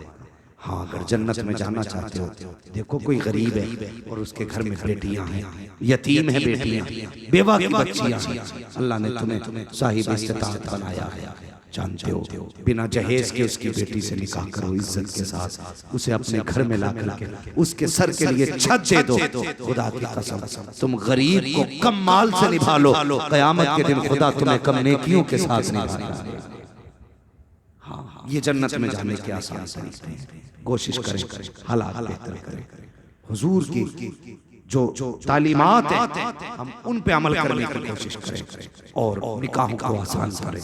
किसी की बेटी को रोने पे मजबूर न करें, किसी को जहेज के लिए सताएं ना, किसी को जहेज के लिए रुलाए ना। अगर कोई बाप अपनी बेटी को मर्जी से जो जहेज देता है वो उसकी मर्जी है, सारी जायदाद उठा के दे दे, लेकिन आप डिमांड नहीं करेंगे, मांगेंगे नहीं। अगर तुमने मांगा तो वो जहेज नहीं, जहन्नम का ईंधन है जो तुम्हारे घर में आया। तेरे घर की रौनक नहीं, अल्लाह का अज़ाब आया तेरे घर के अंदर। अब तू कभी सुख से चैन से जिंदगी नहीं गुजार पाएगा, कभी नहीं गुजार पाएगा। जो लोग समझते हैं चैन से जिंदगी गुजारने का एक सबब दौलत होती है, वो गलत है। सुकून तब मिलता है जब खुदा देता है।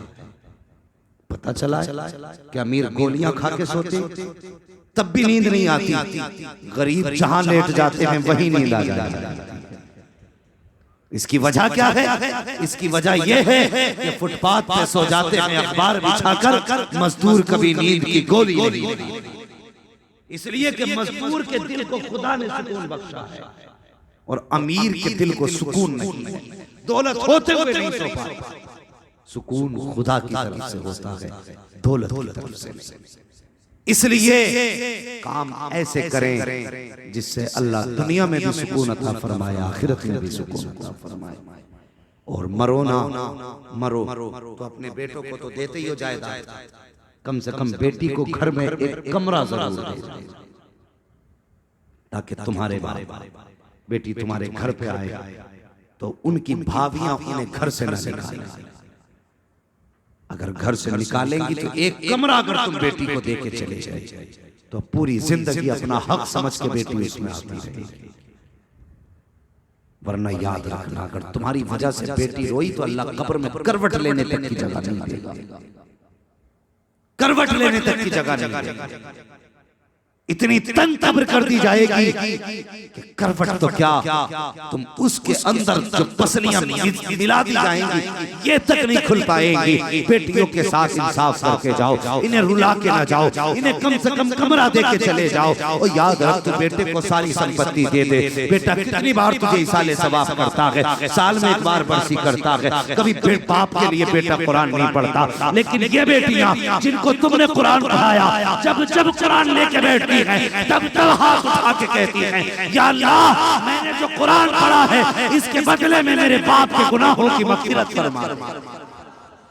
ये बेटियों के साथ इंसाफ करो, इनके साथ ज़्यादती ना करो। और बापों तुमसे भी गुजारिश है, हाँ तुम ये मत समझना सारे हक तुम्हारे बेटों पे ही है, तुम पे भी बेटों का हक है। जहां बेटों से बाप के बारे में हिसाब होगा, वहां बाप से बेटों के बारे में हिसाब होगा। इसलिए अल्लाह से डरें, जिसका जो हक है वो उसका हक अदा करें। बात बात के लिए किसी का दिल न दुखाएं, किसी को तकलीफ न दें। आज घर घर में झगड़े हैं, भाई भाई से नाराज है, हुजूर को कैसे मुंह दिखाओगे मुझे भी बता दो। किसी का भाई नाराज है, सुबह उठना उसे मना लेना, राजी कर लेना। बात नाक की आ जाए, कोई कहे तुझे शर्म नहीं आई, बड़ा बेगैरत है, पहले आके सलाम किया, कह देना मैं गैरत को देखूं या मदीने वाले की मोहब्बत को देखूं। मेरे हुजूर ने कहा है जो रूठे भाई को पहले सलाम करता है अल्लाह उसे जन्नती बना देता है। तो सबसे पहले हम अपनों को राजी करें, भाई भाई के झगड़े खत्म करो, बाप बेटे की नाराजगियां खत्म करो, खानदान खानदान के झगड़े खत्म करो। सिर्फ एक रस्सी थाम लो, वो रस्सी मेरे महबूब मुस्तफा जान रहमत की मोहब्बत की रस्सी है। सारे इस रस्सी में बन जाओ और दुनिया को बता दो कि मोहम्मद से वफा तूने तो हम तेरे हैं। ये जहां चीज है क्या लोहो कलम तेरे हैं, या अय्युहल्लज़ीना आमनु दुखुलू फिस्सिल्मि काफ़ा। ए ईमान वालो पूरे पूरे इस्लाम में दाखिल हो जाओ। ये मतलब है दुरंगी छोड़ दे रंग हो जाओ, सरासर मोम हो जाओ या फिर सरासर संग हो जाओ। हमें हुजूर से मोहब्बत करनी है। नौजवानों अल्लाह तुम्हें सलामत रखे। इतनी रात को आए बैठे हो, इतनी रात तक तुमने हुजूर की बातें सुनी है। अल्लाह सबको मुस्तफ़ा जान रहमत का सच्चा इश्क अता फरमाए, हुजूर का सच्चा प्यार अता फरमाए और इसी तरह हमें हुजूर की बातों में जिंदगी गुजारने की तौफीक अता फरमाए। जो लोग नहीं आए हैं यकीनन या तो वो सो रहे होंगे या मोबाइल चला रहे होंगे, दो ही काम कर रहे हैं, या तो सो रहे होंगे या मोबाइल चला रहे होंगे। सो के भी रात गुजरनी है, मोबाइल चला के भी रात गुजरनी है। नसीब वाले हैं जिन्होंने रात मुस्तफा की महफिल में बैठ कर गुजारा। अल्लाह क़यामत में पूछेगा बता उस रात कहाँ था। तो जो मोबाइल चला के रात गुजार रहे हैं वो अपने हिसाब का इंतजाम करें, जो सो के गुजार रहे हैं वो अपना हिसाब देखें। खुदा की कसम जो जलसे में आके बैठे हैं मुबारकबाद के लायक हैं। अल्लाह पूछेगा रात कहाँ गुजारी, कह देंगे मालिक दुनिया सो रही थी, हम तेरे महबूब की बातों में रात भर जागते रहे, रात भर जागते रहे थे। ये महफिलें बड़ी बरकत वाली महफिलें। अल्लाह करीम इस महफिल को कबूल फरमाए, नौजवानों की मेहनत को कबूल फरमाए। और मैंने जो गुफ्तगू की है अल्लाह इस पर पहले मुझे अमल की तौफीक अता फरमाए, उसके बाद पूरी उम्मत मुस्लिमा को अमल खैर की तौफीक अता फरमाए। बिलखुसूस अराकीन कमेटी, मिंबरान जलसा और जितने भी इस जलसे को सजाने वाले, सुनने वाले, आने वाले, जाने वाले हैं, अल्लाह सबको आज के जिक्र के सदक़े में मुस्तफा के मदीने की हाज़िरी नसीब फरमाए। पीछे वाले आमीन नहीं कह रहे हैं, कुछ और चाहिए। अल्लाह ताला सबको करोड़पति बना दे। चालाक लोग हैं, होशियार लोग हैं। अल्लाह सबको मुस्तफा के मदीने का मेहमान बना दे। सुभान अल्लाह, ये है बात। मदीने की बात आई तो तड़प के बोले, और जब दौलत की बात आई तो ठोकर मार दी। क्या करेंगे करोड़ों का, हमें तो दौलत भी वही अच्छी लगती है जो मदीने ले जाने के काम आ जाए, है ना। अल्लाह ताला हम सब के माँ बापों को सलामत रखे, और जिनके माँ बाप दुनिया से चले गए अल्लाह उनको जन्नत नसीब फरमाए। नौजवानों एक काम और करना है, हर जवान आज के बाद हर जुमे को कब्रिस्तान जाया करे, ये जरूरी समझ लेना। हर जवान जो जा सकता है कब्रिस्तान तक हर जुमे को जरूर जाया करे, इसलिए कि तुम्हारे अपने कब्रिस्तान में तुम्हारा इंतजार कर रहे हैं, वो तुम्हारी राह तक रहे हैं, तुम जाओगे उनका दिल खुश हो जाएगा। अगर बाप दफन है ना कब्रिस्तान में, तुम कब्र देखोगे, अल्लाह तुम्हें बाप की कब्र के बदले में जन्नत अता फरमाए। जाएंगे हर जुमे को कब्रिस्तान इंशाअल्लाह। जोर से बोलो, ईद के दिन बहन के घर जरूर जाना है, बोलो इंशाअल्लाह।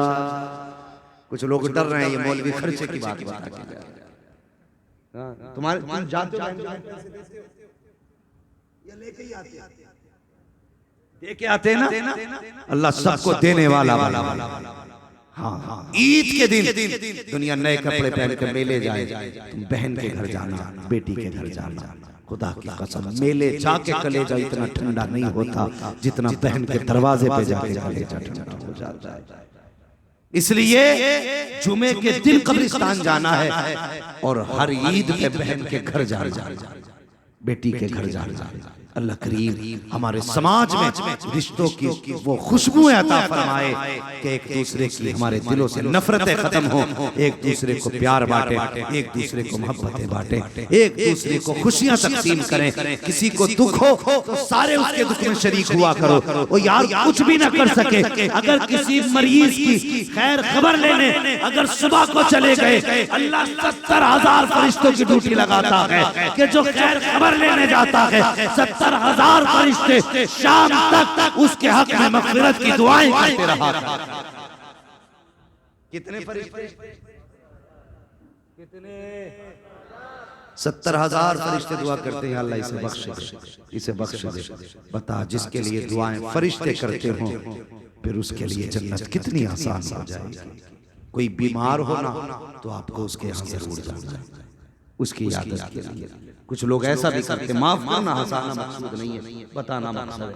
ऐसा भी करते हैं, कुछ लोगों को पता हो प्रधान बीमार है, मुखिया बीमार है, चाय जरूर मिलेगी तो 3 बार देखने के लिए जा रहा चाय का चक्कर में।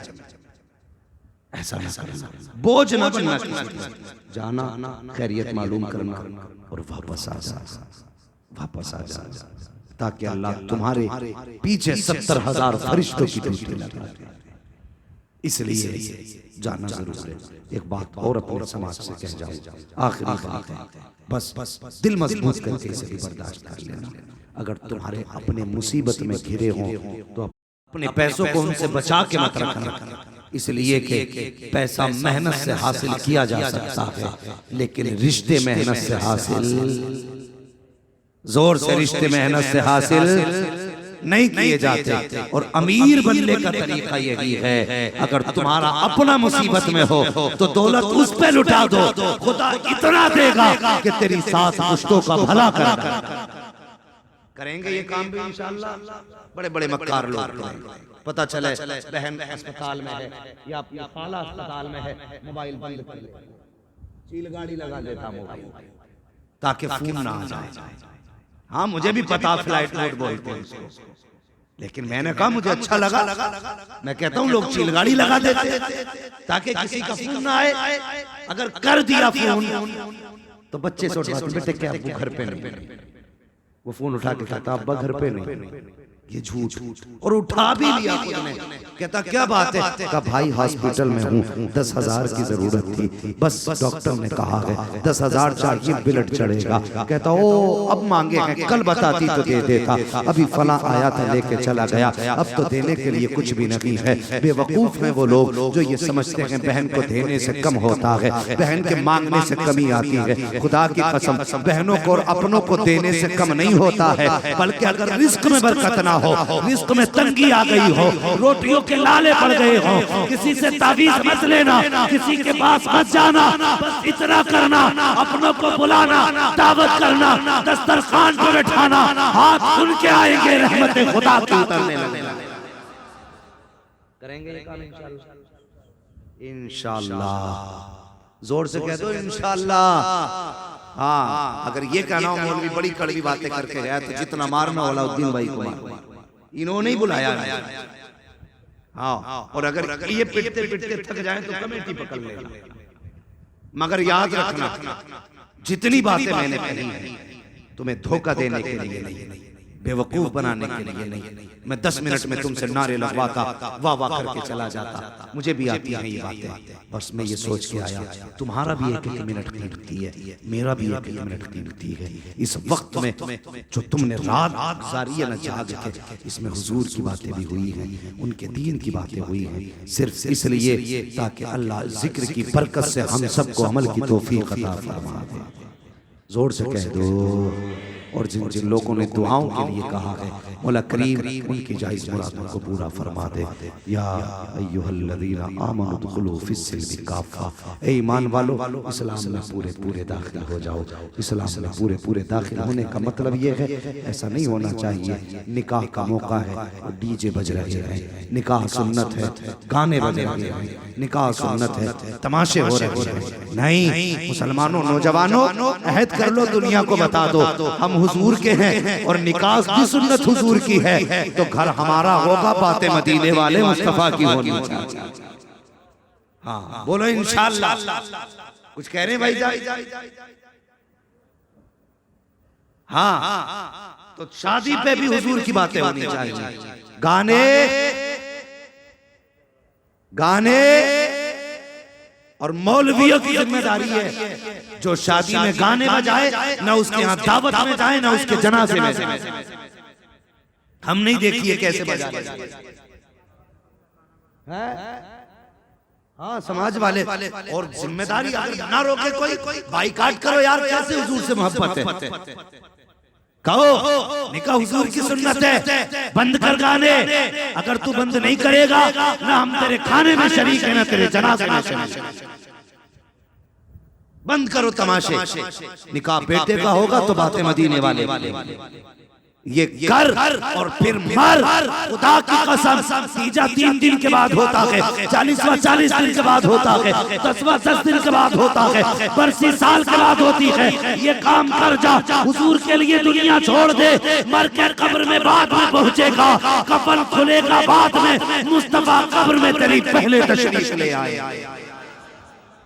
ये काम तो कर की मोहम्मद से वफा तूने तो हम तेरे, ये जहाँ चीज है क्या लो हो कलम तेरे हैं, बस जो हुए अखलाक उनको माफ फरमाए रब्बे कायनात। जिंदगी ने दिया अभी थकने में कमी रह गई भाई। अलाउद्दीन साहब कह रहे हैं शजरा सुना दिया, क्या राय है?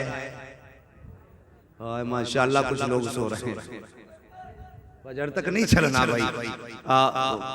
यूं समझो मशीन नहीं भाई, थोड़ा सा ना मैं इंसान हूं, थक जाता हूं।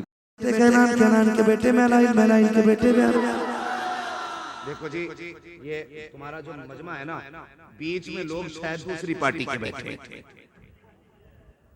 बरेली भी बैठे हैं, सारे अजमेरी बैठे हैं, सारे अजमेरी बैठे हैं। तो फिर बीच वाले लोग ऐसे क्यों बैठे हैं? ऐसे नक्शा बना देते हैं, ऐसे नक्शा ना बनाइए। सारे बोलिए सुभान अल्लाह और जोर से। आदम के बेटे शीश, शीश के बेटे यानस, यानस के बेटे कैनान, कैनान के बेटे मैलाइल, मैलाइल के बेटे ब्यारत, ब्यारत के बेटे इदरीस, इदरीस के बेटे मुतवश्शिक, मुतवश्शिक के बेटे लमक नेक नाम, लमक नेक नाम के बेटे नूह, नूह के बेटे साम, साम के बेटे जुलात, जुलात के बेटे शालिक, शालिक के बेटे आबिर, आबिर के बेटे दाता, दाता के बेटे रावा, रावा के बेटे सारू, सारू के बेटे नाखुर, नाखुर के बेटे तारिक, तारिक के बेटे इब्राहिम खलीलुल्लाह, इब्राहिम खलीलुल्लाह के बेटे इस्माइल ज़बीहुल्लाह, इस्माइल ज़बीहुल्लाह के बेटे केदार, केदार के बेटे अवाम, अवाम के बेटे हमल, हमल के बेटे साबित, साबित के बेटे सलमान, सलमान के बेटे रईस, रईस के बेटे इलियासा, इलियासा के बेटे हूद, हूद के बेटे हव्वा, हव्वा के बेटे अदनान, अदनान के बेटे मोइद, मोइद के बेटे नदार, नदार के बेटे मुदर, मुदर के बेटे इलियास, इलियास के बेटे मुदरिका, मुदरिका के बेटे खदीमा, खदीमा के बेटे किनाना, किनाना के बेटे नदर, नदर के बेटे मालिक, मालिक के बेटे फार, फार के बेटे खालिद, खालिद के बेटे लुई, लुई के बेटे काब, काब के बेटे मुर्रा, मुर्रा के बेटे किलाब, किलाब के बेटे कुसै, कुसै के बेटे अब्दे मनाफ, अब्दे मनाफ के बेटे हाशिम हैं और हाशिम के बेटे अब्दुल मुत्तलिब हैं और अब्दुल मुत्तलिब के बेटे अब्दुल्लाह हैं और अब्दुल्लाह के बेटे मुहम्मदुर रसूलुल्लाह है।